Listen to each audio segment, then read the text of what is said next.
안녕하십니까. 개인회생위원 법원 출신 법무사 남태용입니다. 오늘은 채무자가 파산 신청서를 법원에 제출한 다음 파산 선고를 받고 면책 결정을 받기 전까지 파산자 신분이 됩니다. 오늘은 법률상 파산자 신분이 되면 할 수 없는 것들이 있는데 중요한 몇 가지 사항에 대하여 안내해 드리겠습니다. 첫 번째로 공무원이나 전문직 자격을 가질 수 없습니다. 파산자는 신분상의 제약사항에 대하여 각 개별 법률에서 규정하고 있습니다.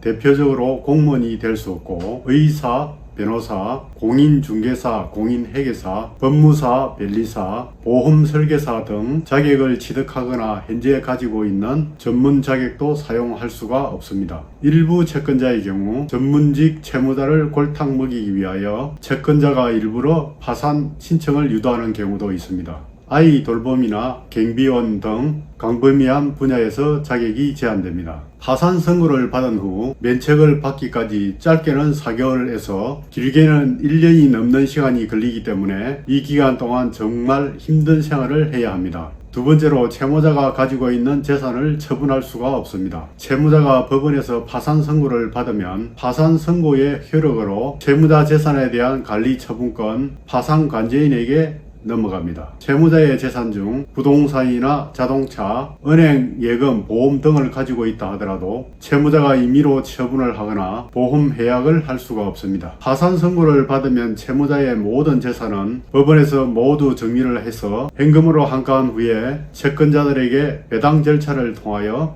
나누어져야 하는 파산 재단 재산이 되기 때문에 채무자가 임의로 처분할 수가 없습니다. 세 번째로 파산 선고를 받고 나면 파산 신청을 취하할 수가 없습니다. 채무자가 파산 신청을 법원에 하고 파산 선고 전까지는 임의로 취하할 수가 있습니다. 그러나 파산 선고가 나면 임의로 취하할 수가 없습니다. 채무자가 파산 선고를 이미 받고 면책 단계에서 파산 신청 및 면책 신청을 취하하는 경우가 종종 있습니다. 이때 파산 신청 및 면책을 취하한다는 신청서를 법원에 제출하더라도 취하의 효력은 면책 신청에서만 효력이 있고 파산 선고의 효력은 그대로 남아있다는 사실입니다. 이 부분은 채무자에게 정말로 중요한 내용입니다. 파산 선고는 취하가 되지 않고 면책만 취하가 되면 다음에 채무자가 다시 파산 신청을 하게 되면 이미 파산 선고를 받은 채무에 대해서 다시 신청하는 것이 매우 어려워질 수가 있습니다. 이를 제도의 파산이라고 하는데 판례는 동일한 파산을 원인으로 다시 신청하는 것을 인정하지 않으므로 주의하셔야 합니다. 채무자가 파산 신청을 할 때 전문가와 꼭 상의를 해보시고 면책 단계에서 불허가 사유가 있는지에 대하여 검토를 받아보는 것이 정말로 중요합니다. 파산 신청 전에 면책 불허가 사유에 해당하는 사항이 없는지 꼭 확인을 받고 면책이 문제가 없다는 것이 확실할 때 파산 신청을 해야 합니다. 그렇지 않고 그냥 신청을 했다가 파산 선고 후 중간에 취하를 하면 다시 신청할 수 없는 사항이 발생할 수 있으므로 꼭 체크하셔야 합니다.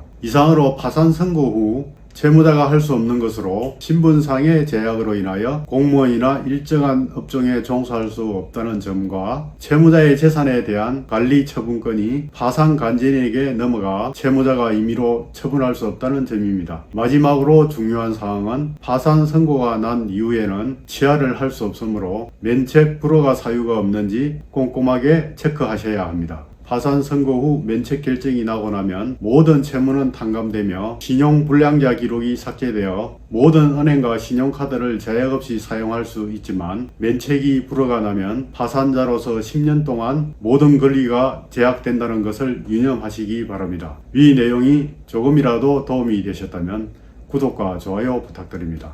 감사합니다.